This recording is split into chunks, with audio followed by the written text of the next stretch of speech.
Olá, queridas irmãs da MCM da PIB de Mantena. Eu estou aqui hoje para trazer ao seu coração um estudo impressionante da palavra do nosso Deus que foi veiculado na sua revista Visão Missionária. A irmã Neuza me pediu para fazer esse estudo e eu quero compartilhá-lo com vocês, porque sei que, infelizmente, por conta da pandemia do coronavírus, as irmãs não estão podendo realizar as suas reuniões dominicais. O estudo de hoje trata de um tema extremamente importante. Celebrar aquele que se deu por nós na cruz é nossa tarefa agora. O mês de abril está sendo celebrado este ano como o mês da Páscoa. E esta é uma palavra muito importante ao nosso coração. Eu queria, antes de dar sequência a esse estudo, ler o texto da palavra de Deus que foi indicado pelo autor do estudo, o pastor Fábio, para a nossa reflexão. O capítulo 12 de Êxodo, mais especificamente o versículo 14, a palavra de Deus nos diz assim: E este dia será um memorial. Vós o celebrareis como uma festa ao Senhor e como estatuto perpétuo através de todas as vossas gerações. Esta foi, na verdade, uma prescrição da palavra de Deus através de Moisés ao povo de Israel, que estava até então cativo no Egito. A Bíblia diz que Deus implementou um plano no qual estabeleceu 10 regras para sensibilizar o coração de Faraó. Você certamente conhece muito bem essa história.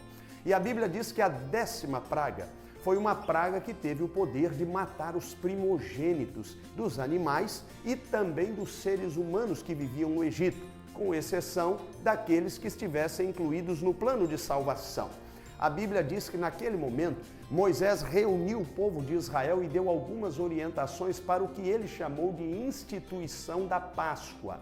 A palavra Páscoa em hebraico é a palavra hebraica Pessa, que significa passar por cima, passar por sobre. O entendimento desse conceito é muito simples. A Bíblia diz que Deus mandou o povo de Israel, e foi Moisés quem participou o povo desta prescrição, a passar nos umbrais da porta sangue de um cordeiro imaculado que deveria ser sacrificado. E o sangue deste cordeiro deveria ser aspergido nos umbrais, isto é, no portal desta porta. Quando o Espírito de Deus entrasse no Egito com o propósito de matar os primogênitos, ele passaria por cima destas casas que estivessem marcadas com o sangue do cordeiro. Daí a palavra hebraica pessa, passar por cima. Significa dizer que todas as casas que estivessem marcadas com o sangue do cordeiro estariam isentas desta praga, mas aquelas que não estivessem marcadas com o sangue do cordeiro seriam visitadas pelo Espírito de Deus que tiraria a vida desses primogênitos. Foi o que aconteceu com os filhos dos egípcios, em especial com o filho do próprio Faraó.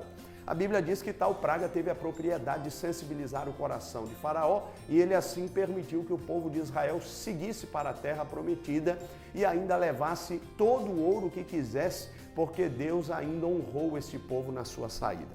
Por que isso é tão importante? Que relação isso tem com o sacrifício de Jesus? Em primeiro lugar, do ponto de vista histórico, a Páscoa é o pano de fundo, porque a Bíblia diz que Jesus Cristo é condenado à crucificação justamente no período da Páscoa, quando havia um número enorme de pessoas que vinham para Jerusalém com o propósito de celebrar esta festa da Páscoa.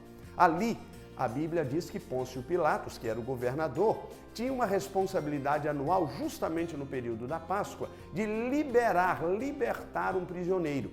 Foi quando ele apresentou Cristo e Barrabás. E a opção do povo foi para que Barrabás fosse solto e Jesus crucificado. Pois bem, Jesus naquele momento se torna o Cordeiro Pascal da humanidade, porque ele se sacrifica para salvar a humanidade. E a partir de então, todos aqueles que forem marcados pelo sangue de Jesus, a exemplo do que acontecia no Egito, com aquele sangue aspergido nos umbrais das portas, todos os que tiverem o seu coração marcado com o sangue de Jesus estarão automaticamente salvos por Jesus Cristo. Ou seja, o espírito de morte espiritual e eterna, este espírito passará por cima, porque estas pessoas estão guardadas e protegidas pelo nosso Deus para toda a eternidade. O autor, então, nos desafia a celebrar o que Cristo fez por nós. E ele nos deixa algumas preocupações que eu quero compartilhar com você e que vale a pena recortar aqui em nosso estudo, em nossa lição, para a nossa reflexão. Em primeiro lugar, celebrar inicialmente Cristo é o mesmo que entender a necessidade de prontidão.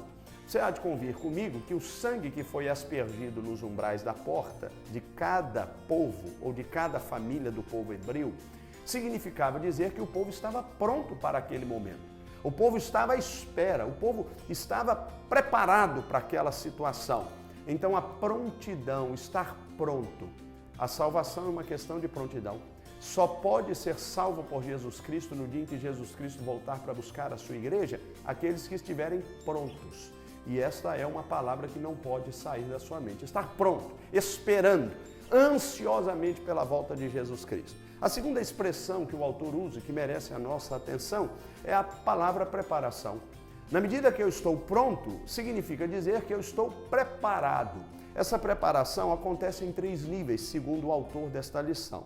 Em primeiro lugar, ela precisa ser uma preparação adequada. Não é do jeito que eu quero, é do jeito que Jesus estabeleceu na sua palavra. Ele mesmo declarou que aquele que tem os seus mandamentos e os guarda, este é o que o ama. Então eu e você precisamos fazer uma preparação adequada, isto é, seguindo exatamente os propósitos do próprio Deus, que é aceitá-lo como único e suficiente Salvador e viver em santidade a partir de então. Em uma segunda análise, esta preparação deve acontecer com a marcação do terreno, isto é, com a demarcação do terreno. O Espírito Santo precisa fazer parte de nós, precisa preencher o nosso coração e dominar a nossa mente e a nossa vida. E uma terceira análise que ele faz a respeito desta preparação é que ela precisa ser integral e intermitente, ou seja, ela precisa ser constante em nossa história de vida e completa. Eu preciso entender que esta preparação, ela muda o meu jeito de enxergar a vida e de, claro, fazer a vontade de Deus se tornar uma realidade. A terceira palavra que merece atenção, já estudamos 2, prontidão e preparação, é a palavra convicção. Esta salvação que vem de Jesus Cristo, que nos marca pelo sangue do Cordeiro, nos gera certeza, convicção. Convicção de que a promessa de Deus não falha e que jamais falhará.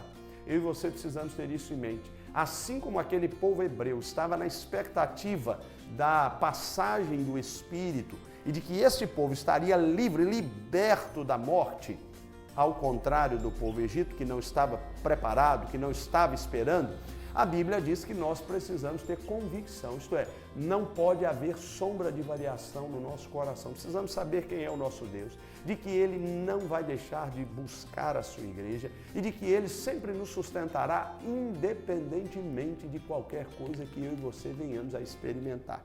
Então, o autor fecha esta palavra nos desafiando em sua conclusão que eu e você precisamos justamente por esta razão pregar o Evangelho. Ensinar quem Jesus é, o que Ele fez por nós naquela cruz do Calvário e por que se transformou no Salvador da humanidade. Amém? Que Deus nos abençoe, que Deus abençoe a irmã no estudo do mês de abril. Você pode acompanhar esse estudo enquanto assiste esse vídeo, a sua revista da Visão Missionária. Espero que Deus nos dê um tempo abençoado. Eu quero fazer uma oração com a irmã, com as irmãs da MCM. Vamos falar com Deus? Senhor, obrigado por esse estudo maravilhoso, obrigado pela iniciativa de nossa MCM em ter esse estudo mesmo com tantas dificuldades por conta do coronavírus. Peço que o Senhor nos livre desse mal e nos faça reacender o fogo da convicção espiritual de que as promessas do Senhor não falham jamais. Promessas que nos sustentam e nos salvam por toda a eternidade. Obrigado porque Jesus Cristo é o nosso Cordeiro Pascal. E todo aquele que é marcado pelo sangue do Cordeiro é mais do que vencedor. Nem a morte nem a vida pode nos separar deste amor. Obrigado por isso, meu Deus, em nome de Jesus. Amém. Que Deus abençoe a sua história, minha irmã. Um grande abraço do pastor Marcelo.